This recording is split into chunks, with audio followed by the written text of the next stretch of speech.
Hello students, I am Avinash and welcome to my nursing education channel, and today we are going to discuss about a very important topic, that is defibrillation. So let's start. Come to the introduction. So defibrillator was first demonstrated by Prevost and Bentley. They are the scientists who first demonstrated the defibrillator. कहाँ पे किया था? In the university of Geneva, Switzerland में किया था in the year of 1899. Okay, 1899.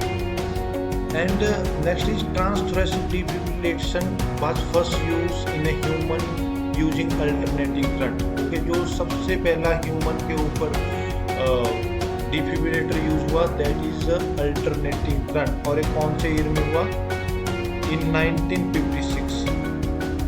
Okay, in 1956.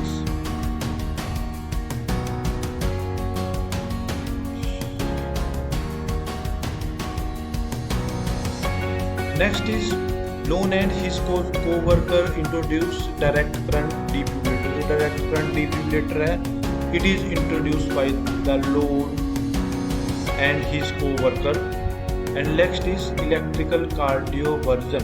Electrical cardioversion has now become a routine procedure, जो कि hospital में आजकल होता है. हॉस्पिटल के अंदर जो आजकल सेटिंग है defibrillating, that is electrical cardioversion. Okay, so this is the introduction of the defibrillation. Next come to the definition. So definition, so it is defined as depolarization of critical mass of myocardial cell.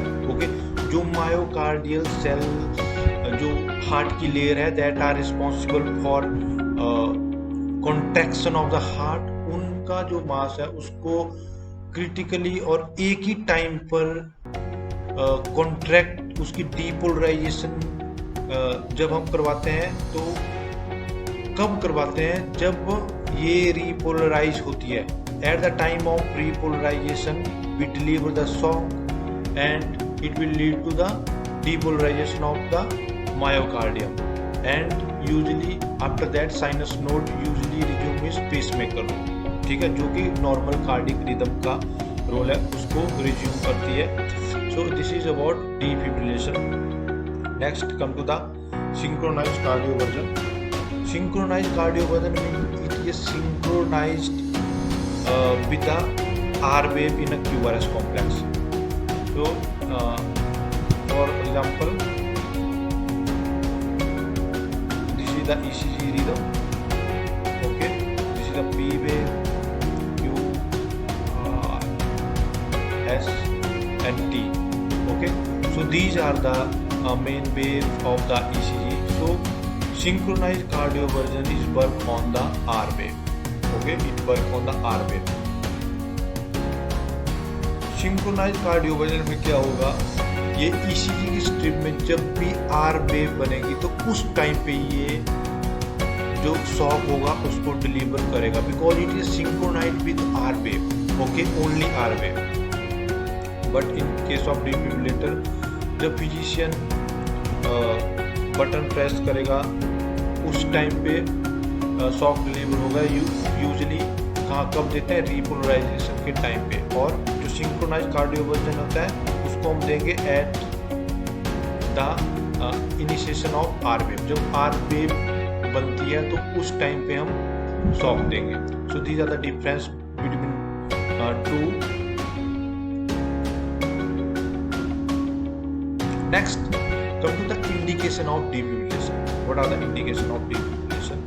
So there are main two indication of defibrillation. First is ventricular fibrillation. Okay, ventricular fibrillation मतलब heart normally beat नहीं कर रहा, मतलब heart फड़फड़ा रहा है.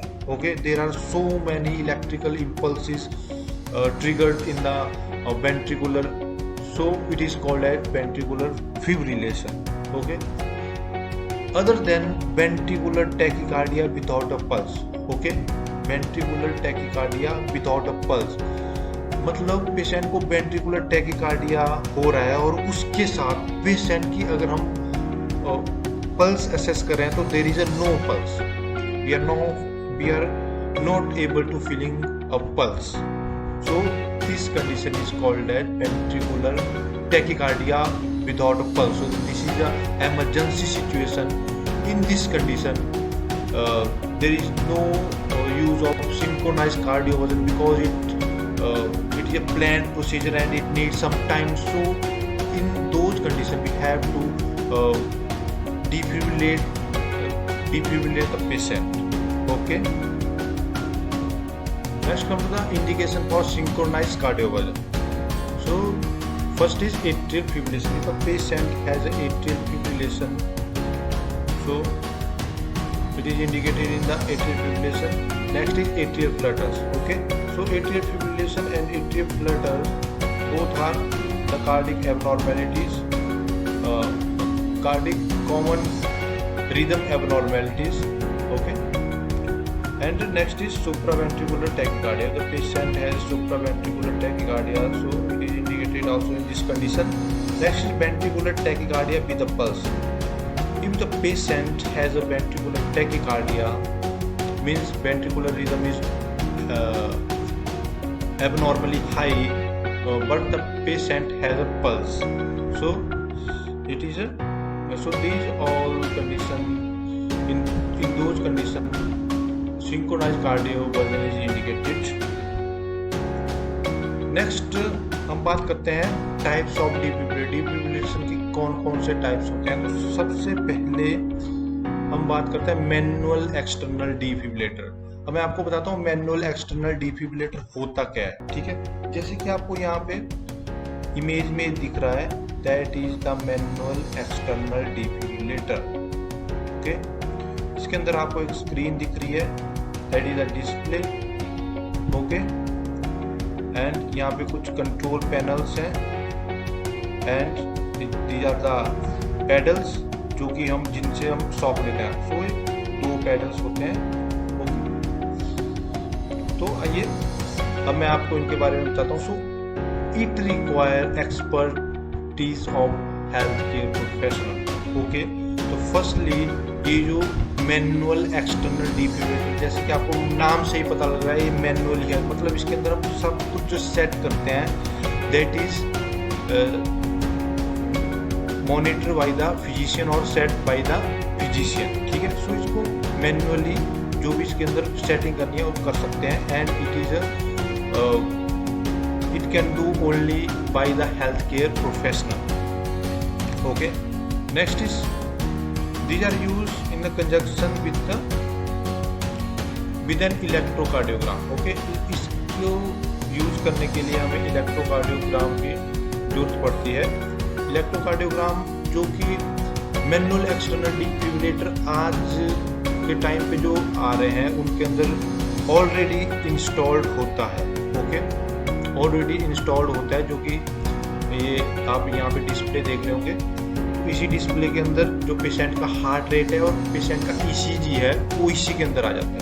ठीक है, और ऐसे भी होते हैं जिसके अंदर इंस्टॉल नहीं होता, तो उसके लिए हमें एक्सटर्नल जो ईसीजी की मशीन होती है वो चाहिए होती है, क्योंकि उसी पे ही काम करता है. जो पेशेंट का रिदम होता है उसको देख के इसको मैनुअली सेट किया जाता है, उसके बाद सॉफ्ट डिलीवर किया जाता है पेशेंट में. Okay, next is a healthcare provider first diagnose the cardiac rhythm and then manually determine the voltage, timing और electric shock. Okay, जैसे कि मैंने आपको बताया कार्डिक रिदम अभी क्या चल रहा है वो फिजिशियन देखता है और उसके अकॉर्डिंग जो इसकी वोल्टेज है, कितनी वोल्टेज हमने पेशेंट को शॉक डिलीवर करना है उसकी क्या वोल्टेज होनी चाहिए, कितने जूल करंट हमने पेशेंट को डिलीवर करना है वो सेट करनी है और टाइमिंग सेट करनी है, और उसके बाद जो फिजिशियन होगा वो शॉक डिलीवर करता है. So this is a manual external defibrillator. Okay, next हम बात करते हैं मैनुअल इंटरनल डिफिब्रिलेटर. ठीक है, ठीक है, आपको अगर आप इस पिक्चर में देखें ये मैनुअल एक्सटर्नल डिफिब्रिलेटर है, मैनुअल इंटरनल डिफिब्रिलेटर है। मैनुअल इंटरनल डिफिब्रिलेटर मतलब ये जो है ये इंटरनल यूज होता है, मतलब eight the time of surgery हम इसको यूज कर सकते हैं। इसको कोई भी इमरजेंसी कंडीशन है, अगर पेशेंट की सर्जरी हो रही है, उस टाइम पे पेशेंट को एट्रियल फ्लटर हो रहा है, फिब्रिलेशन हो रही है, पल्सलेस वेंट्रिकुलर टैकीकार्डिया है, कोई भी ऐसी एबनॉर्मल हार्ट रिदम है, तो उस टाइम पे ओपन हार्ट सर्जरी के वक्त इसको यूज किया जाता है। इसके जो पैडल होते हैं वो इस तरह के होते हैं, ओके, जिसको कि हम डायरेक्ट हार्ट के जो सरफेस होता है उस पे लगा के शॉक डिलीवर करते हैं, okay.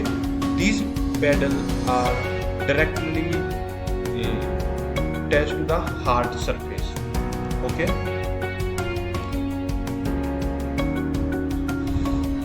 So it delivers shock through the pedal placed directly on the heart, okay, and mostly used in operating room and in rare circumstances in the emergency room during open heart surgery procedure, okay।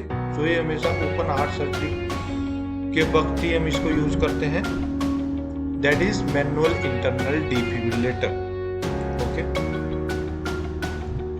अब आगे हम बात करते हैं automatic external defibrillator, okay. So this is the automatic external defibrillator. Automatic का मतलब आपको पता ही लग रहा है, automatic means it is automatic, ठीक है। ये ऑटोमेटिक हार्ट का रिदम जो होता है उसको आइडेंटिफाई करता है, ठीक है। हार्ट का रिदम आइडेंटिफाई करने के बाद शॉक कब डिलीवर करना है, ये ऑटोमेटिकली शॉक डिलीवर करता है, तो इसके अंदर मैनुअल सेटिंग की जरूरत नहीं होती, there is no need for a manual setting. तो इसका मतलब है ये हॉस्पिटल के बाहर यूज होता है, ठीक है। हॉस्पिटल के अंदर तो डॉक्टर्स और हेल्थ केयर प्रोफेशनल है तो और यूज करते हैं, तो there is a manual external और इंटरनल डिफिब्रिलेटर, ठीक है। अगर हॉस्पिटल के बाहर जो ले पर्सन है, जो कॉमन पॉपुलेशन है वो यूज करेगी, तो that is a automatic external defibrillator, okay. So it is designed by the untrained, it is designed for use by untrained और प्रीवियसली ट्रेन्ड ले person, okay. And it is a contain technology for analysis of heart rhythm. जैसे कि मैंने आपको बताया, ये heart rhythm analyse करता है, अगर हार्ट रिदम एबनॉर्मल आ रहा है, AF, BT और सुप्रावेंट्रिकुलर टैकीकार्डिया कुछ भी है, तो उस टाइम पे ये शॉक डिलीवर करेगा, okay. And it does not require trained health care provider to determine whether or not rhythm is shockable by making this unit it is publicly available. So it is publicly available, आप इसको घर पे भी रख सकते हैं और किसी ऑर्गेनाइजेशन एंड कंपनी या पब्लिक प्लेस, जहाँ पे पब्लिक प्लेस है वहाँ पे भी इसको इंस्टॉल कर सकते हैं और टू हैंडल द और tackle the emergency situation. So this is automatic external defibrillator.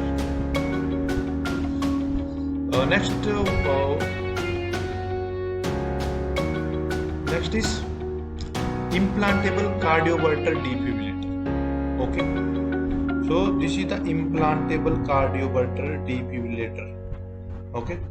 जैसे कि आप देख रहे हो, this is a battery and one lead that plays in the heart, okay। implantable से आपको समझ आ रहा होगा, implantable means it is implanted in the skin like a pace maker. जैसे कि पेस मेकर होता है ये उसी की तरह होता है, और ये इम्प्लांट होता है स्किन के अंदर, ठीक है। Also known as automatic internal cardiac defibrillator, ठीक है। ये भी ऑटोमेटिकली काम करता है, लेकिन ये पेशेंट की इसके सर्जरी के थ्रू पेशेंट की स्किन के अंदर इसको इम्प्लांट करते हैं और अंदर ये सेंस करता है पेशेंट का क्या रिदम है, और अगर एबनॉर्मल रिदम के अंदर एबनॉर्मेलिटी आ रही है, PT, VF, AF, तो उसके अकॉर्डिंग शॉक डिलीवर करता है, जो कि इसकी प्रोग्रामिंग होती है। And the device are implanted similar to the pacemaker, जैसे होता है पेस मेकर की तरह ही, जैसे पेस मेकर पेशेंट को डलता है उसी तरह ही पेशेंट को डाला जाता है। पेस मेकर, मैं आपको बता दूं, पेस मेकर ये डिवाइस होता है अगर पेशेंट अपनी पल्स रेट को मेंटेन नहीं कर पा रहा है, मतलब patient below the 60 beats per minute, मतलब patient is in the bradycardia. So to treat और tackle the bradycardia, so there is a pace maker needed for the patient.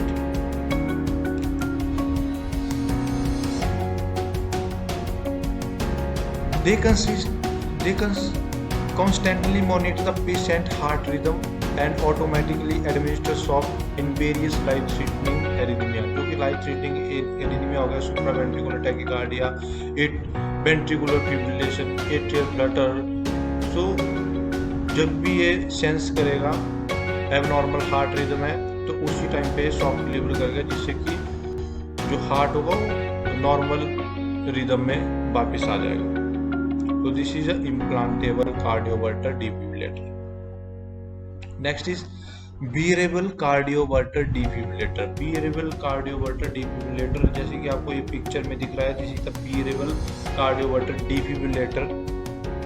और इसको जो पेशेंट होता है वो पहनता है, ठीक है, पेशेंट इसको वियर करता है और इसके अंदर ये जो पेडल और ये जो इलेक्ट्रोड लगे हुए हैं ये पेशेंट की स्किन से डायरेक्ट अटैच्ड होते हैं, जिससे कि ये पेशेंट का हार्ट रिदम सेंस करता है। Okay, it is portable external defibrillator that can worn by the high risk patient। High risk patient जो कि जिनके अंदर की अरिथमिया होने के बहुत ज़्यादा चांसेस है, that is a high risk और that is a cardiac patient, उनको ये दिया जाता है। Next, the unit monitor the patient 24 hour a day and can automatically deliver biphasic shock if BF और BT डिटेक्टेड। ओके, ये automatically जब sense करेगा तो उस टाइम पे ये शॉक देगा, जो शॉक जो होगा बाईफेजिक होगा। बाईफेजिक मतलब वन पैडल टू शॉक। यूनिफेजिक का मतलब होता है जो करंट होता है वो एक डायरेक्शन से दूसरी डायरेक्शन तक जाता है, ठीक है। Current, electrical current move from one paddle to the another paddle, that is called uniphasic. But in case of biphasic, so ये बाईफेजिक है। बाईफेजिक के अंदर एक पैडल से करंट दूसरे पैडल तक जाएगा और वापिस दूसरे पैडल से फर्स्ट पैडल पे आएगा। तो this is the biphasic shock. Okay, I hope you understand this bearable cardioverter defibrillator. और इसको हम कब देते हैं? वेंट्रिकुलर फिब्रिलेशन में और वेंट्रिकुलर टैकीकार्डिया में। जब एक वेंट्रिकुलर फिब्रिलेशन और वेंट्रिकुलर टैकीकार्डिया डिटेक्ट करेगा, तो according to programming it deliver the shock. Okay, and this device is mainly indicating the patient who are not immediately candidate of ICD। ये ऐसे पेशेंट को दिया जाता है जो कि जिनके अंदर ICD नहीं डाल सकते, या जो पेशेंट ICD डालने के लिए रिफ्यूज कर देते हैं, तो उन पेशेंटों के लिए this is the very important thing, defibrillator. Next part is a wave form of defibrillator. Wave form मतलब, wave form, what is wave form? Wave form मतलब जो इलेक्ट्रिकल शॉक जो हम पेशेंट को डिलीवर करते हैं, तो उससे एक वेव बनती है, ठीक है। अकॉर्डिंग टू करंट जो वेव बनती है वो बेसिकली टू टाइप्स की होती है। First is monophasic defibrillator and second one is biphasic defibrillator. तो आइए, और in case of monophasic defibrillator, monophasic defibrillator के अंदर जो इलेक्ट्रिकल एनर्जी हम देंगे, डिलीवर करेंगे, दैट इज 360 जूल। ज़्यादा difference between biphasic and monophasic defibrillator. Next come to the equipments that use in a defibrillation procedure. What are the equipments that used in a defibrillation? First is defibrillator. तो defibrillation करने के लिए हम सबसे पहले क्या चाहिए, हमें चाहिए डिफिब्रिलेटर। तो ये है defibrillator. According to the situation कोई भी defibrillator, internal, automated, internal, external defibrillator या मैनुअल एक्सटर्नल और मैनुअल इंटरनल डिफिब्रिलेटर, जो भी डिफिब्रिलेटर है अकॉर्डिंग टू द नीड हमें डिफिब्रिलेटर चाहिए। नेक्स्ट आर पैडल जो कि आप ये देख रहे होंगे, these are the paddle, okay, जो कि हम पेशेंट की स्किन पे डायरेक्टली अप्लाई करते हैं। कंडक्टिव जेली अप्लाई करके इस पे, इन पे अप्लाई करके हम पेशेंट की स्किन पे अप्लाई करके जो शॉक डिलीवर होता है तो through the paddles. Next is conductive gel. ये आपको दिख रहा होगा, this is the conductive gel, okay, this is conductive gel. Conductive gel को हम कहाँ पे प्लेस करेंगे, कंडक्टिव जेल पे हम ये जो पैडल्स होते हैं इन पे हम अप्लाई करते हैं ताकि जो ट्रांसथोरेसिक रेजिस्टेंट है वो कम हो सके, ठीक है। Next is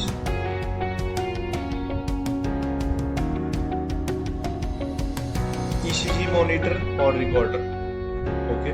so ECG monitor और रिकॉर्डर भी डिफिब्रिलेटर के अंदर ही होता है, ओके। और ECG, these are the ECG electrodes. Next हम बात करते हैं ऑक्सीजन इक्विपमेंट्स। हमें ऑक्सीजन इक्विपमेंट्स की भी जरूरत पड़ सकती है डिफिब्रिलेशन के टाइम पे। So there must be the oxygen equipments. Next is intubation kit. हो सकता है डिफिब्रिलेशन के बाद पेशेंट को इंटूबेट करने की नीड हो, तो make sure there is intubation kit or not. Next is emergency pacing equipment. तो पेशेंट को डिफिब्रिलेशन के बाद जो इमरजेंसी पेसिंग इक्विपमेंट्स हैं वो भी पेशेंट के बेड साइड पे होने चाहिए। अगर पेशेंट को पेसिंग की जरूरत है तो परमानेंट पेसिंग के जो भी इक्विपमेंट्स हैं वो सारे हम कलेक्ट करके पेशेंट बेड साइड पे अरेंज करेंगे। Next come to the positioning, मतलब डिफिब्रिलेशन के टाइम पे हम पोजीशनिंग कौन कौन सी देंगे पेशेंट को। So paddle placement on the chest wall has to conventional positional. First is anterior lateral position and second one is anterior posterior position. So we discuss one by one. So first is anterior lateral position, ठीक है। anterior lateral position, इसके अंदर patient को हम supine position में lie down, इसके अंदर patient जो है सुपाइन पोजीशन में लाई डाउन करता है, ओके। और एंटीरियर लेटरल इसको ऐसे बोलते हैं क्योंकि जो इलेक्ट्रोड लगाए जाते हैं वो एंटीरियर साइड पे लगाए जाते हैं और लेटरल साइड पे। लेटरल साइड मतलब साइड वाले, जो साइड होती है, ओके, जो पेशेंट की साइड होती है, that is a lateral. So a single paddle is placed,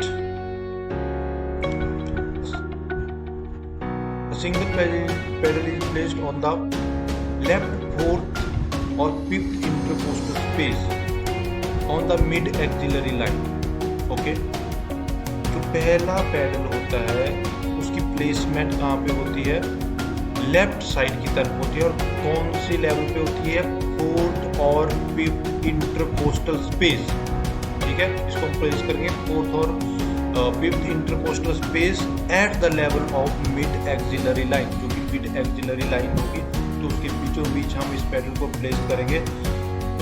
अगर हम सेकंड इलेक्ट्रोड की बात करते हैं तो the second paddle is placed just to the right of the sternum, okay. जैसे आपको दिख रहा है, this is the right of the sternum edge. जो स्टर्नम एज होता है, this is the lining of sternum here, and this is the right side of sternum. Okay, कौन सी level पे हम प्लेस करेंगे? It should be at the level of second और third intercostal space. Okay, कौन से intercostal space पे? Second और third intercostal space below the clavicles. Clavicles is the bone. Okay, इसके बिलो पे हम, और at the edge of right sternal border इसको हम प्लेस करेंगे. सो ये है position, anterior lateral position, anterior lateral position for defibrillation. आगे हम बात करते हैं anterior posterior position. Anterior posterior से आपको पता ही लग रहा है. एंटीरियर मतलब एंटीरियर मींस एंटीरियर पार्ट, अगला वाला, चेस्ट वाला area, and posterior means back side. Okay, patient back side. तो इसके अंदर ये पोजीशन हम देते हैं क्योंकि एक इलेक्ट्रोड है जो है उसको हम एंटीरियर साइड में प्लेस करते हैं, दूसरा इलेक्ट्रोड जो है उसको हम पेशेंट की बैक साइड पे प्लेस करते हैं. So this is the anterior side and this is the posterior side. Okay, so a single paddle is placed to the right of the sternum and the other pedal is placed between the tip of the left scapula and the spine. Okay, and see, this is the middle of the spine, this is the spinal line here. Okay, or this is the scapula. Okay, इनके बीच में हम ये जो है pedal को place करेंगे.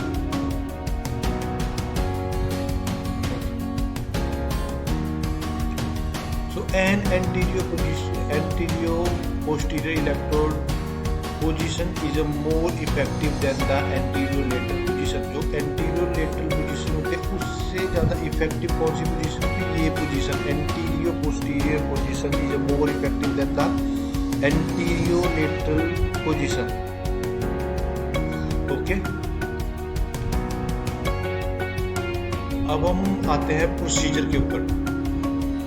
जो defibrillator का प्रोसीजर है वो स्टार्ट होता है, सबसे पहले हमको वेरीफाई करना है पेशेंट का रिदम. ठीक है, पेशेंट का क्या रिदम है उसको हम वेरीफाई करेंगे. वेरीफाई वेंट्रिकुलर फिब्रिलेशन और वेंट्रिकुलर टैकीकार्डिया बाय ईसीजी. हम ईसीजी की स्ट्रिप में हम देखेंगे जो ईसीजी की कंटिन्यूस मॉनिटरिंग है. There is a rhythm, there is a normal rhythm or abnormal. If there is a abnormal rhythm, presence of abnormal rhythm, so what is the abnormal rhythm? Like ventricular fibrillation or ventricular tachycardia, ventricular atrial flutters, or another like supraventricular tachycardia, etc. and correlate with the clinical states. So and after that हम जो rhythm होता है उसको clinical state से correlate करेंगे. So first step is we identify the ventricular fibrillation और tachycardia और you can say the abnormal heart rate. हमने एबनॉर्मल हार्ट रेट असेस किया, उसके बाद assess to determine absence of pulse. ठीक है, उसके बाद हम पल्स रेट पेशेंट का देखेंगे. ठीक है, मैनुअल चेक करेंगे पल्स हमें फील हो रही है या नहीं हो रही है. ठीक है, अगर पल्स फील नहीं हो रही है तो अगर ये वेंट्रिकुलर फिब्रिलेशन हो रही है तो ventricular fibrillation without the pulse, और अगर फील हो रही है तो ventricular fibrillation with the pulse. Okay, अगर आप इन स्ट्रिप्स को देख रहे हो तो these are the abnormal strips. This is the ventricular tachycardia and in this strip this is the fibrillation, ventricular fibrillation. Third step हमारा क्या होगा? हमने रिदम आइडेंटिफाई कर लिया, उसके बाद हमने पल्स असेस कर लिए. थर्ड स्टेप हमारा होगा हम हेल्प के लिए कॉल करेंगे. कोई भी नियर बाई साइड हम हेल्प के लिए कॉल करेंगे. उसके बाद डायरेक्टली हम CPR स्टार्ट करेंगे. ये बहुत ही ज़्यादा इम्पोर्टेंट है CPR, कार्डियोपल्मोनरी रिससिटेशन, ताकि पेशेंट के ब्रेन तक ऑक्सीजन सप्लाई होता रहे. जो वाइटल ऑर्गन होते हैं पेशेंट के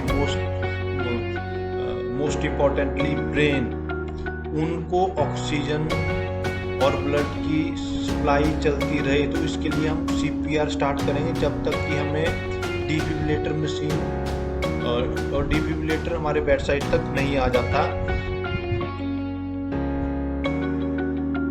उसके बाद हम क्या करेंगे, प्रिपेयर फॉर डिफिब्रिलेशन।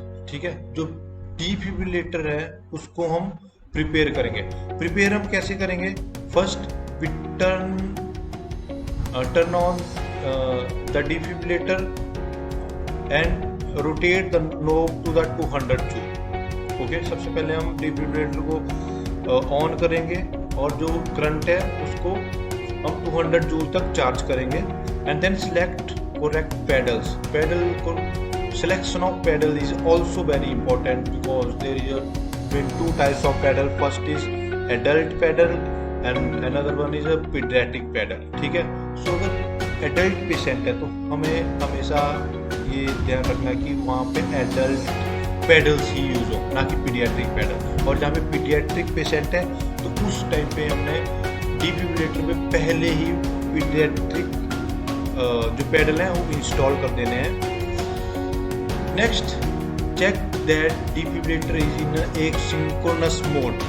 ओके, हमने चेक करना है डिफिब्रिलेटर सबसे पहले जो होना चाहिए वो एसिंक्रोनस मोड में ही होना चाहिए। If other than 200 joule desired, press energy and select the desire amount. ठीक है, जो डिफिब्रिलेटर है वो एसिंक्रोनस मोड में ही इसलिए होना चाहिए बिकॉज अगर ये सिंक्रोनाइज मोड में हुआ, ठीक है, सिंक्रोनाइज मोड में हुआ तो मैंने आपको पहले बताया था एसिंक्रोनस मतलब जो कि मैनुअली फिजिशियन सिलेक्ट करता है जूल और कितना करंट देना है, कब देना है। और सिंक्रोनाइज्ड कार्डियोवर्जन। सिंक्रोनाइज का मतलब है जब ये आर वेव के ऊपर काम करेगा। Okay, it is synchronize with R wave. ठीक है, तो अगर ये एसिंक्रोनस नहीं होगा, अगर सिंक्रोनस होगा तो होगा क्या, पेशेंट के अंदर अगर अरिथमिया है और अरिथमिया के साथ अगर आर वेव एब्सेंट है तो अगर फिजिशियन शॉक डिलीवर भी करेगा तो उस टाइम तक शॉक डिलीवर नहीं होगा जब तक आर वेव इनिशिएट नहीं होता है। ठीक है, ईसीजी के अंदर आर वेव आता नहीं है। तो make sure the defibrillator in asynchronous mode. ठीक है, ताकि जब भी शॉक डिलीवर करें मैनुअली तो शॉक डिलीवर हो जाए। ऐसा ना हो कि रिदम आ ही नहीं रहा या आर वेव आ ही नहीं रही तो आप जो फिजिशियन होगा वो शॉक का बटन दबाएगा लेकिन शॉक डिलीवर नहीं होगा because there is a absence of R wave. Okay, so next क्या करना है, जो एनर्जी का अगर हमने कितने जूल देना है, 200 देना है तो ठीक है। अगर 200 जूल से हमने ऊपर नीचे देना है 300, 360 और 150 एंड तो हमें एनर्जी सिलेक्ट बटन करना है और जितना की अमाउंट हमने देना है, कितने जूल देना है वो सिलेक्ट करना है। Next, turn on ECG recorder for continuous print out. ठीक है, जो कि ईसीजी रिकॉर्डर होगा वो टर्न ऑन होगा। प्रिंट आउट वहाँ पर उसके अंदर पेपर होना चाहिए, प्रिंट आउट भी हम लेंगे। Next, place the pedal at the heart apex just left of the nipple and with axillary line. ठीक है, जो अपेक्स होता है हार्ट का हम पहला पेडल वहीं पे प्लेस करेंगे और अपेक्स कहाँ पे होता है, at the level of 5th intercostal space at the mid axillary line. ठीक है, वहाँ पे हम पेडल प्लेस करेंगे and place the other paddle just below the right clavicle. जो right clavicles, this is the right clavicle bone. So इसके just below पे जो सेकंड और थर्ड इंटरकोस्टल स्पेस होगा उसके वहाँ पे हम at the right border of sternal, this is the sternal border, वहाँ पे हम प्लेस करेंगे। और जो प्रेशर होगा जो कि डिफिब्रिलेटर के लिए रिक्वायर्ड है दैट इज 20 lbs पर स्क्वायर इंच प्रेशर हम पेडल के ऊपर अप्लाई करेंगे ताकि जो ट्रांसथोरेसिक रेजिस्टेंस है वो कम हो सके। जब भी शॉक जो डिलीवर होगा वो इफेक्टिवली डिलीवर होगा। So make sure there is a you are maintaining the pressure of 25 pound per square inch. अगर हम इसको किलोग्राम में कन्वर्ट करते हैं so it is approximately 11 kg. तो 11 kg पर स्क्वायर इंच हमें प्रेशर पैडल्स के ऊपर रखना है. Next, fifth point, press charge on defibrillator front panel और on the apex paddle. Okay, जो पैडल अपेक्स पैडल होगा उसके ऊपर चार्ज बटन होगा, तो हम चार्ज बटन को प्रेस करेंगे. अपेक्स पैडल कहाँ पे होता है, मैंने पहले बताया था. अपेक्स पैडल होता है, अपेक्स पैडल को हम प्लेस करते हैं at the level of fourth and fifth intercostal space at the level of mid axillary line. Okay, and wait until indicator stop flushing to indicate fully charge. उसके बाद हम जो चार्ज इंडिकेटर है उसको देखेंगे, अगर वो फ्लशिंग कर रहा है तो means it is charging, and if it is stop flushing mean it fully charge. Okay, उसके बाद हम क्या करेंगे, जो शॉक डिलीवर करेगा वो बोलेगा all clear. Okay, all clear कर बोलने के बाद वो विजुअली चेक करेगा. ठीक है, विजुअल चेक करेगा कि जो bystander health care provider है वो बेड से टच तो नहीं है. There should be a certain difference between patient bed और हेल्थ केयर प्रोवाइडर.